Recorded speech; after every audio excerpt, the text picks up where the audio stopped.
Diddy is denied bail before his sentencing. What is with the constant media circus surrounding sex worker Bonnie Blue, and a deep dive into what's going on with self-proclaimed misogynist Andrew Tate and his brother Tristan. This is Fame Under Fire from BBC Sounds with me, Anoushka Mutanda-Dougherty. When celebrities, sports stars, politicians, influencers and royalty find themselves in the firing line, whether it's a lawsuit or a scandal, we're going to pre-bunk, debunk, fact-check, myth-bust, interrogate and of course answer your questions. This is the place to come for a facts-first approach to the topics dominating our timeline. And if you've got a question, you can send them to us on social media or at WhatsApp on +44 330 678 114. That's +44 330 678 114. Don't forget to subscribe to the BBC Sounds YouTube channel so you never miss an episode.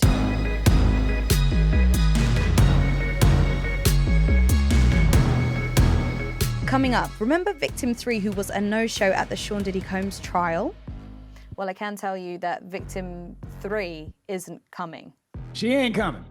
She is not coming. They're still going to talk about Victim 3. They're going to talk about alleged crimes pertaining to Victim 3, but they're not coming. And Mark Agnifilo made the point after court saying, in open court, but after the court, well, if you wanted her here, you could call her. You're the United States of America, so you're making the decision not to call her. Well, she has finally spoken out. Also today, first, she slept with 1,057 men in 24 hours. Then she threatened to tie herself up in a cage and let anyone do what they wanted to her. I'll be talking to sex worker Adreena Winters about why Bonnie Blue does what she does. I personally don't condone the age play stuff, but I completely understand how being controversial, doing these stunts, is going to get traffic, is going to get people talking. And you asked for an explainer on the allegations being faced by this man and his brother. Women are the biggest haters on the planet. I know you don't understand this because you're the kind of man that women reject. I'm the kind of man women love, but hate on. So we will bring you all the details about Andrew and Tristan Tate later on. Right now, I'm joined by our resident criminal defense attorney, Shaun Kent from South Carolina. Hi, Shaun. Hey, Anoushka, how are you doing? I'm doing good. How are you? Good. Okay, so first of all, we're back in familiar territory talking about Diddy. He has been denied, what is this now, the fourth bail request that he's put in? So for anybody who wasn't following the last podcast, he said, I'm going to stay in the Metropolitan Detention Center until October, which is when he's going to be sentenced. He's been convicted of transportation for prostitution on 2 counts and acquitted of the racketeering and the sex trafficking charges. And he said, I'm going to stay in there until October. Then he asked to leave. Shaun, what were some of the reasons that his defense asked for him to get out early? The reason that they were trying to get him out early is they were saying that the charge that he was found convicted of, which is the prostitution under the Mann Act, their theory was he is in a unique position because generally that Mann Act involves coercion, fighting, or more importantly, making a profit. And as best that Sean Diddy Combs is a voyeur, if you will, he is not an active participant. He is somebody who's just watching. So what they were basically saying is he is not who this charge was created for. And so this is an extraordinary situation which would demand he be released from incarceration, which was a stretch. And remember, he is no longer innocent until proven guilty as it demands of the United States. He is now guilty.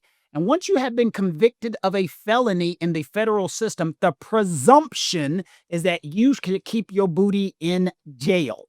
And so what he has to do is overreach that presumption and say that this is an extraordinary circumstance which demands that I be released. And the judge says, look, your own legal defense says that you are a dangerous person who beats up people. And 2, you haven't come close to getting over the burden to say that this is an extraordinary situation. Anoushka, these extraordinary situations are death in the family usually, and you need to go to the funeral. Or candidly, if you are cooperating against a co-defendant and they need you out, usually this happens in drug situations, and then you can get your time reduced. So the judge says, none of these situations have happened. You're just a guy who got convicted who wants to get out. So Judge Subramaniam has denied him bail for the 4th time now.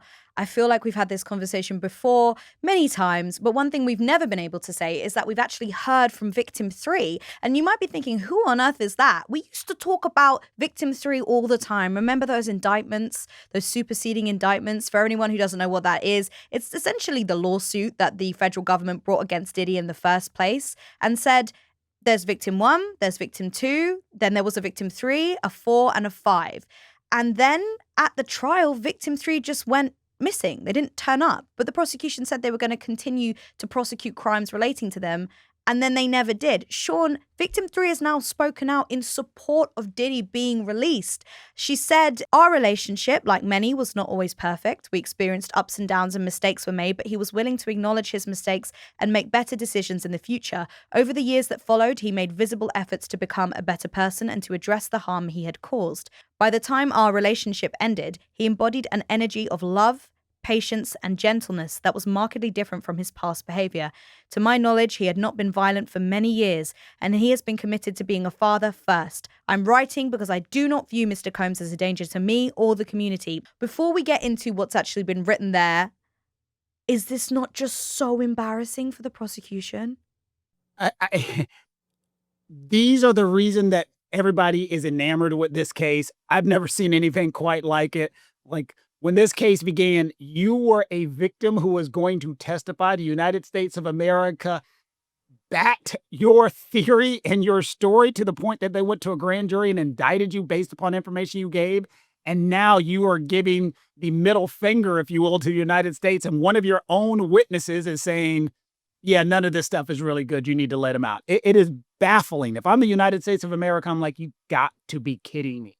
It hurts their credibility so much, even given the fact that they didn't do anything to her. She literally just told the United States, one person, think about that, one person told the United States, no, I'm not going to help you out. We don't care how much power, how much influence, how much money. I'm not going to help you out. And they did nothing to her. They didn't subpoena her. They didn't make her testify. They didn't make her show up. Could this come up at sentencing, like from Diddy's defense team, and say, well, look, victim 3 has spoken out in support of him? Oh, I think they'll absolutely do that. I think if I was at there, I'd bring it up and say, this shows you how far-reaching the United States went to try to get this individual, that they tried to influence people who wanted nothing to do. And thankfully, one witness came forward and said, I'm not going to help the United States. The jury agreed with him. This witness agreed with him. This is painful for the prosecution, if you ask me. Don't forget, she also says, I'm not afraid of Diddy. He is not a danger to me. Well, you're not a victim anymore because you didn't go forward to the trial. It's not a question if you're afraid, it's the general public. This letter would have been more powerful had it come from Cassie or somebody else. From you who didn't testify, of course you're not afraid. You didn't testify against him. He has no reason. It's a very wild letter when you deep into it. Well, look, you got to keep an eye on this Diddy docket because it's never done. Even it's never going away. It's never over. It is the gift really that isn't. Keeps on giving. Shaun, thank you so much for your assessment of that. We'll be back with you in a minute, but we're going to talk about Bonnie Blue now, so just hold tight. No problem. Bonnie Blue. It seems you can't go a month without hearing about Bonnie Blue, but if you don't know who she is, she's a sex worker who's made her name doing stunts. She's the one who claims she slept with 1,057 men in 24 hours. Now, a Channel 4 documentary was made about her. You've seen the headlines, you've heard the noise, and now Channel 4 is taking a look behind it all. 1,000 Men and Me. The Bonnie Blue story, streaming now. The subject resulted in some advertisers pulling out. Bonnie Blue has also become known for making what has been called barely legal content. Who's over 18? Yeah, everybody's over 18, just checking. Oh, you look younger. That's why they got you in. Yeah. After the documentary aired, the lead for the UK government's pornography task force said she'll try to introduce a ban on this so-called barely legal pornography amid concerns this content could normalise child abuse. Now, we'll get into all of that in a moment. We contacted Bonnie Blue as well for a statement, and she sent us this.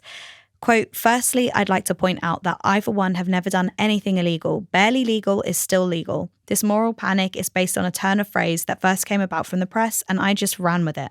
However, I have listened to the people's concerns and have decided to have a rebrand moving forwards. Joining me now is Adreena Winters. Adreena's a sex worker and content creator who has worked in the industry for 15 years. Hi, Adreena. Hello. Thank you so much for joining me today. I wanted to talk to you because I hear about these stunts, the barely legal, the 1,057 men in 24 hours. And then we had this petting zoo where Bonnie said she was going to tie herself up in a cage and men could come in and do whatever they wanted to her in that time. And she was actually kicked off OnlyFans for suggesting she was going to do this. But this is a reaction to something. The landscape has changed in the way that people consume pornography.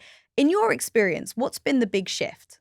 Since the big shift, I guess around COVID, when sex workers got more control with OnlyFans, we also had to take on all the other elements of porn as well. So yeah, the marketing, the strategies, the editing, everything. So you're talking about this shift from these tube sites to basically subscription platforms. Tell me how that changed your day to day. Yeah, so before, when I worked for the studios, I literally, I'd maybe have to do a little bit of networking, make sure that people knew who I was, maybe attend some events or whatever. But aside from that, it was literally just show up on set and that was it. Whereas now, my to-do list for this week, I have it here actually. So I have to submit my VAT invoices to OnlyFans. I have a PR call after this. I have to plan next week's scenes. I have to plan what reels I'm going to film this week. I have to plan what YouTube content I'm filming this week. I need to figure out who I'm collaborating with XBiz. And I need to pay my stuff. So yeah, and it's quite a change in workload. So this is like running a small business. Yes, very much so. And you talk about paying your staff. Who are your staff? It's very, very time consuming to upload content. So I hire people to do my uploads for me, so that I can focus on the stuff that needs me specifically, like recording content or taking calls like this or replying to fans or making custom videos or that kind of stuff. Because part of what you do on OnlyFans is also speaking to people, right? That's part of the allure of the service, is that you can talk to your favorite creator. How much of your time does that take up? They kind of expect you, they're online, they want you online, they want your responses immediately. So yeah, it's very time consuming. Before, if I went and shot for a studio, it would be their responsibility to make sure that traffic then found that scene. Whereas now I have to make sure that I've built up a fan base that will go and find my videos myself. So that means building up a following on social media. So with what Bonnie Blue's doing then, what's the reaction been to these stunts that she does? Within the sex worker community? Yeah, within the community. Yeah, I think it's very polarized. There are a lot of people that hate what she's doing, and there are a lot of people I think that respect her. Me personally, if you can make the kind of money she's making, then I think go for it. Personally, I don't think it's a bad thing that there's more conversation about sex work in the media, and I think any kind of conversation's good. I'm okay with it, but I know a lot of people aren't. But when they ask Bonnie, which everybody does, why do you do this? She says she enjoys it. She likes the challenge. This is part of her job.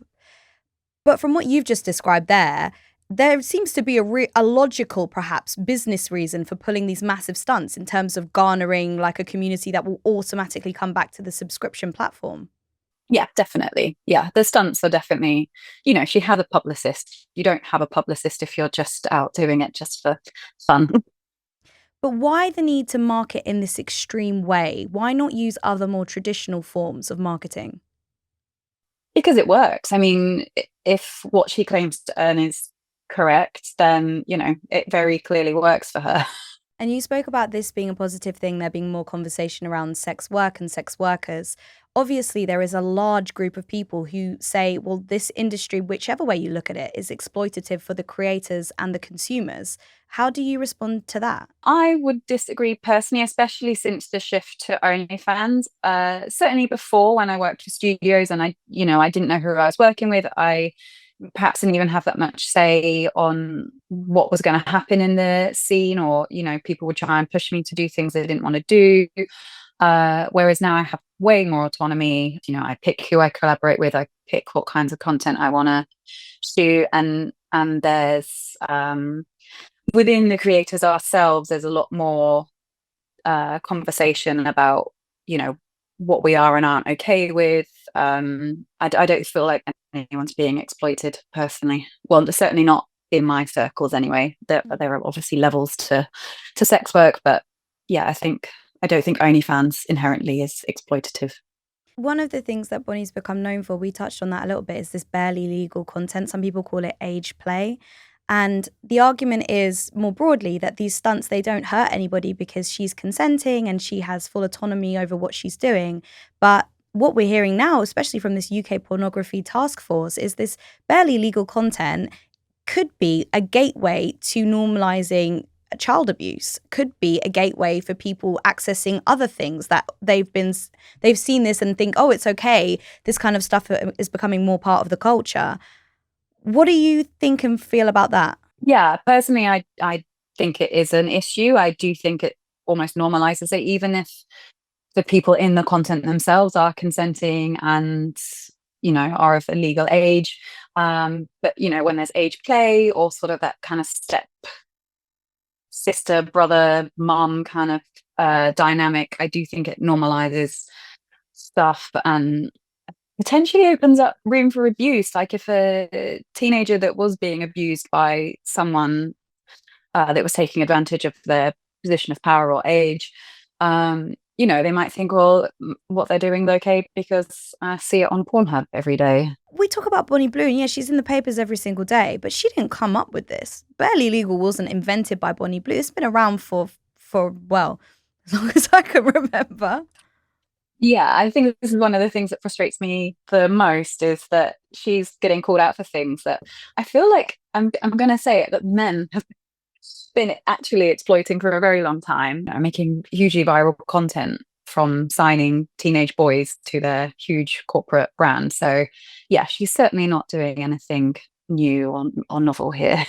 But overall, you don't really mind what she's doing? You think it's a good tactic to getting subscribers? I personally don't condone the age play stuff, but I completely understand how being controversial, doing these stunts, is going to get traffic, is going to get people talking. She really leans into that kind of hate and that rage. I don't know how she does it. She has a very, very thick skin to be able to lean into that. And she's deliberately controversial. She does it because she knows it gets a reaction and she knows it's going to sell her videos. So I don't have a problem with her doing that. The age stuff doesn't sit well with me personally. Adreena, thank you so much for talking to me about this today. I really appreciate it. Thank you for having me on. So what did Channel 4 have to say? Well, Channel 4's chief content officer defended the documentary, arguing it is clearly a legitimate subject as she is a huge phenomenon who has transformed the porn industry. He claimed that Blue was sufficiently challenged about her actions in the programme. He also claimed that the issue of the young women looking underage was addressed in the film. Now I'm back with our resident criminal defence attorney, Shaun Kent. Now, I asked you what stories you wanted us to follow, and a lot of you came back saying Andrew and Tristan Tate. And to be fair, it's not straightforward as they are facing allegations that span across 3 different countries, the UK, Romania, and the US. They deny them all. Now, if you don't know the Tates, Andrew is a self-proclaimed misogynist. He got his start on UK reality TV, then became an influencer, or perhaps the influencer in the world of male podcasters with controversial views. And Tristan, well, he's Andrew's brother. He's the one with the hair. So here's a rundown of the allegations they're facing. In the UK, 4 women are suing Andrew Tate over allegations of sexual violence, including that he grabbed one of them by the throat on several occasions in 2015, pointed a gun in her face and assaulted her with a belt. Andrew has previously denied the claims in a written defence submitted to the High Court, calling them a pack of lies and gross fabrications. A trial is set for June next year. Now, for the first time, we know the details of the charges they're facing and the number of alleged victims involved. Andrew Tate, who's 38, is accused of 10 offences, including rape, actual bodily harm, human trafficking, and controlling prostitution for gain, relating to 3 alleged victims. His brother Tristan, who's 36, faces 11 charges, including rape, actual bodily harm, and human trafficking involving 1 alleged victim. The brothers deny all charges. In Romania, Andrew and Tristan Tate are being investigated for trafficking minors and sexual activity with a minor. In February, the Tate brothers were allowed to leave Romania. Here's Andrew speaking as they arrived in Florida. Listen. We live in a democratic society where it's innocent until proven guilty, and I think my brother and I are largely misunderstood. There's a lot of opinions about us, a lot of things that go around about us on the internet. We've yet to be convicted of any crime in our lives ever. We have no criminal record anywhere on the planet ever. And Shaun is going to talk us through what they are facing over in the US, both criminally and civilly. But Shaun, first, why would a state announce that they were criminally investigating somebody? Why not keep it quiet until you find something? That is absolutely baffling to me, and that's probably one of the situations that you do that in an effort to have other individuals possibly come out. If sometimes, remember back in the day we talked about the Busby lawsuits and how he put that 1-800 number up behind him and he said, if you have any information, come forward. Well, this is criminal investigation doing that without putting a 1-800 number. We are investigating this individual without saying, if you have information, come forward. That's one of the reasons why they usually do that stuff. And two, they want to make sure this person doesn't come to their state. Because if you saw, the governor basically said, we don't want you here. And so while you are here, we want you to know you're under a microscope. Don't try to commit crimes here. Don't do anything wrong, because so many different sovereigns are looking for you, as you mentioned. And I'm glad you brought up Tony Busby there, but for those who don't know who he is, he was that Texan lawyer who said he told the BBC that he had 150 cases that he was going to bring against Diddy, and he has been filing more civil cases against Diddy since the criminal trial ended. He also has a lawsuit. He's representing the ex-girlfriend of Andrew Tate. Her name is Breonna Stern, and she's accused him of sexual assault, battery, and gender violence. The next hearing is set for August. That's a civil lawsuit. Shaun, just remind us the difference between criminal and civil. Absolutely completely different. Civil lawsuits, of course, one, there's a lower burden, which means we have to prove their case against him by preponderance of evidence.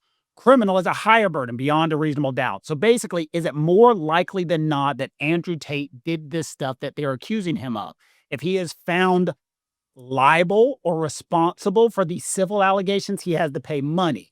If he is found guilty for criminal action, he goes to jail. Money versus jail. And those are the two major differences. Now, in relation to that lawsuit that's been filed by Tony Busby on behalf of Breonna Stern, in a statement to the BBC, Andrew Tate's attorney, Joseph McBride, dismissed the allegations and called the lawsuit a blatant cash grab. He also attacked Tony Busby, calling him a low-life bottom feeder. That civil lawsuit, surely that sits at the bottom of everything in terms of priority, because he's got Romania, then the UK, then if Florida find anything, I mean, she could be waiting years, right? His civil lawsuit is so low on the radar of things that people care about. I guarantee you they don't give a darn about that case. And, Andrew Tate and his brother, what makes these criminal cases fascinating to me is they have built their brand on toxic masculinity and misogyny. They have built their brand on we do what we want and women are subservient to us. And now they're being charged on what they built their brand for. It's going to be really hard to create a defense when any prosecutor in any country has mountains of your own words saying the stuff that you are accused of is okay. It's fascinating to me.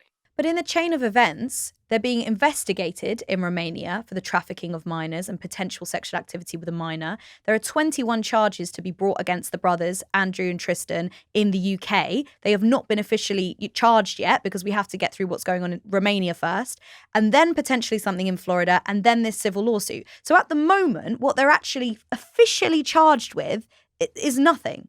But we're waiting for a criminal investigation in Romania to either officially charge them with an indictment or not.